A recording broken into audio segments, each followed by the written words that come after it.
என்னவளே காதல் என்பது. நான் உங்கள் காஞ்சனா அன்பு செல்வம். கொண்டவளிடம் பணிந்து போவது ஆண்மைக்கு அழகுதான். எங்கோ படித்தது தினேஷுக்கு அப்பொழுது ஞாபகத்தில் வந்தது. ஒரு நிமிடம் தான் அவளிடம் மன்னிப்பு யாசித்து நின்றோமா என்ற சந்தேகம் எழுந்து நிற்க தலையை உலுக்கி தன்னை சமன் செய்து கொண்டான். அவன் வாழ்வில் இதுவரை மன்னிப்பு என்றெல்லாம் அவன் யாரிடமும் கேட்டதில்லை. அப்படி ஒரு நிலையை அவன் ஏற்படுத்தி கொள்ளவில்லை என்று கூட சொல்லலாம். நினைவு தெரிந்த நாளிலிருந்து இவளிடம் தான் முதலில் மன்னிப்பு கேட்கிறான் என்று கூட தோன்றியது.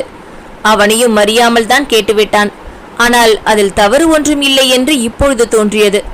முதல் நாளே மன்னிப்பு யாசிக்க வேண்டுமா என்ற எண்ணம் தோன்றினாலும் முதல் நாளாக இருந்தால் என்ன, கடைசி நாளாக இருந்தால் என்ன, தன்னுடைய செயல் தவறு எனும்போது அதற்காக மன்னிப்பு யாசிப்பது ஒன்றும் தவறில்லை என்று தோன்றியது.